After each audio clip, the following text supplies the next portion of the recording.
До Абакана, столицы республики Хакасия, мы ехали по автомобильной дороге сквозь туман и ощущали какой-то еле уловимый, но вездесущий шаманский дух. Открытые пространства Хакасии дают свободу ветрам, которые дуют то в одном, то в другом направлении, делая небо неописуемо красивым.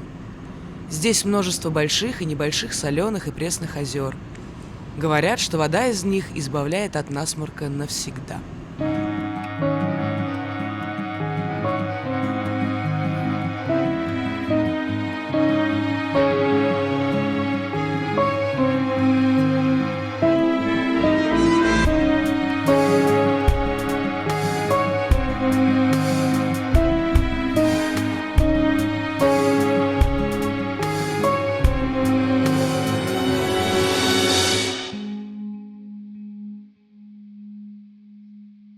Дорогие друзья, мы находимся в городе Абакане. Это первый по алфавиту город России.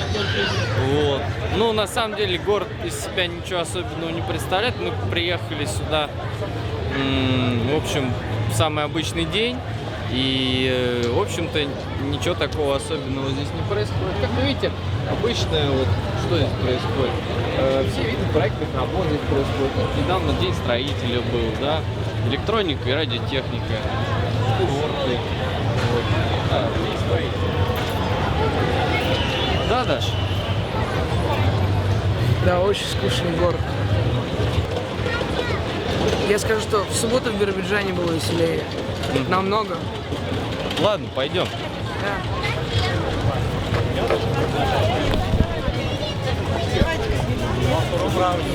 Но я только увидел, что...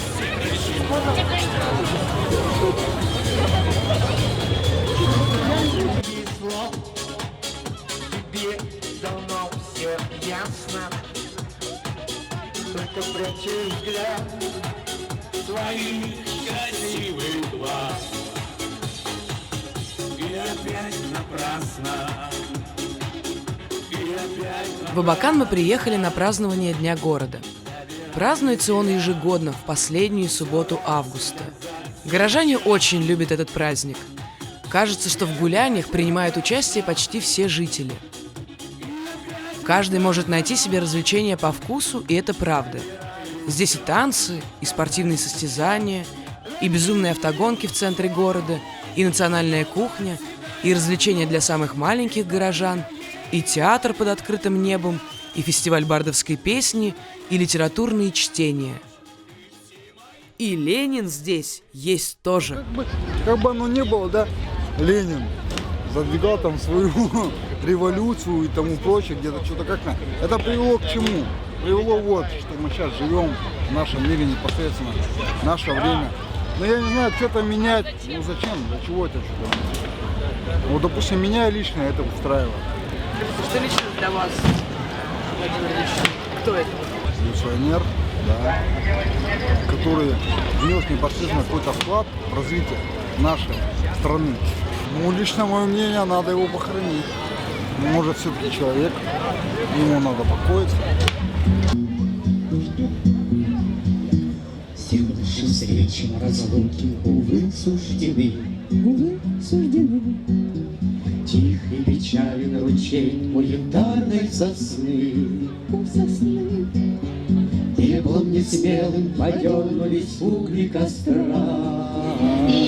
Да, вот так вот. И закончилось все, расставаться пора. Надо похоронить. Неважно, что было, человек неоднозначный, в истории такой след. Но надо по-человечески похоронить. Это моя точка зрения. Столько лет мучить. Действительно, надо предать земле по христианскому обычаю. Ну что, зачем? Ну, конечно. А я думаю, оставить для истории. А почему мавзолей? Пускай лежит. А что? Ну, Ну, есть, пусть мавзолей есть. остается. Ну, а что, ну, эти пирамиды стоят, никто же их не разрушает. Ну, В Библии написано правильно. Не делайте себе кумира. Он человек. Надо его похоронить по-человечески, действительно. В первую очередь мавзолей, Да. ВВЦ, а дальше как повезет ГУМ, ЦУМ или Большой театр. Понимаете? Тут как бы уже интересы делятся. Ну, а так это стабильно, это обязало. Конечно. Нет, сейчас еще появились эти, еще можно сходить к Матроне, там еще куда-то. Да. Ну это сейчас. Раньше была очередь в мавзолей, сейчас такая же к Матроне. Нам рассказали, что Абакан очень полицейский город. Направляясь сюда, мы ожидали увидеть множество представителей полиции. Но оказалось, что смысл в другом. Город Абакан небольшой, и работы здесь не так много, как в крупных городах. Поэтому каждый полицейский держится за свое место и старается выполнять свою работу добросовестно. Если же, например, он будет замечен в получении взятки, то об этом тут же сообщат куда следует. И ему очень скоро найдется достойная замена. У нас здесь люди живут неплохо.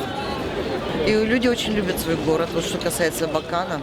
Вот какое-то это общее единение. Вы видите, нет ни пьяных, нет какого-то разухабистости. Люди... приметы маленького города. Это, конечно. Но в то же время мы обожаем своего мэра. Или как бы его назвать сейчас, глава администрации. У нас Николай Геннадьевич Булакин. Он уже 18 лет у нас. И благодаря ему просто вот очень столько сделано в городе. Если бы вы были здесь лет 10 тому назад, вы бы, конечно, сказали: ой, умирающий, ой, серенький городок. У нас очаровательный городок. Из столицы республики Хакасия мы отправились в небольшой городок Минусинск в Красноярском крае. Стоит лишь преодолеть какие-то 15 километров, и мы уже на месте.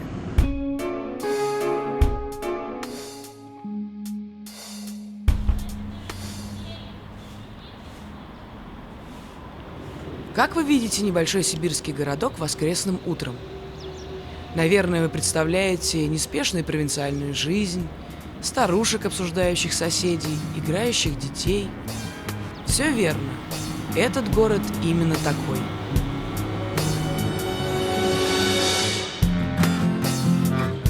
Минусинск знаменит своими помидорами.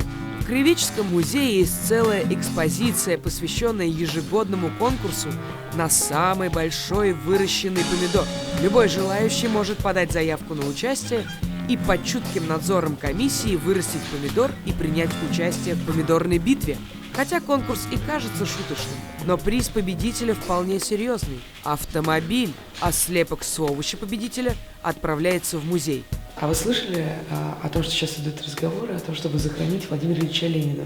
Я бы не хотела, чтобы убирали мемориал, потому что много у нас и так убирается, и много с памяти стирают у молодых, чтобы они ничего не знали ни о войне, ни об Октябрьской революции. Конечно, он свою роль сыграл, и довольно большую роль сыграл в истории, но где-то он ошибки делал, то у нас без ошибок. Были песни о Ленине, были собрания, были пионерские эти сборы, там все прочее. Мы выросли на этом, и это из нашего головы никуда не денешься. Вот. У нас со школы заложена память о Владимире Ильиче Ленине. Блин, шикарные самовары, конечно. Шикарно, да. Но... Мы не можем. Что? А почему? Я вообще говорю, что есть все-таки все. Не все разбомбили, не увезли на металл. Есть определенное место для захоронения. Не делать все центральное место, кладбище. Так же не делать. Ну, то есть вы за то, чтобы Ленина... Ну, человек должен покой. На покой. А вы Погост. А вы были в Москве? Да и в Москве, и везде я был, где только нет. А Ленина видели? Живого нет. Нет, живого-то... Я живого не видел. Нет, а ходили в мавзолей? Ну а как иначе? А вообще Ленин это кто? Если честно говорить, то это никто и звать никак. Может, кому-то это кто-то, дядя, отец родной. А для нормальных людей никто, честно говоря. Столько людей погробили в ту пору. Ну, Если да. историю кто, Да. немало видел. Ради чего? Что раньше было это все это, что сейчас это все это. Понятно. Только название изменили чуть маленько. Ну да. Раньше были царьки, а сейчас олигархи.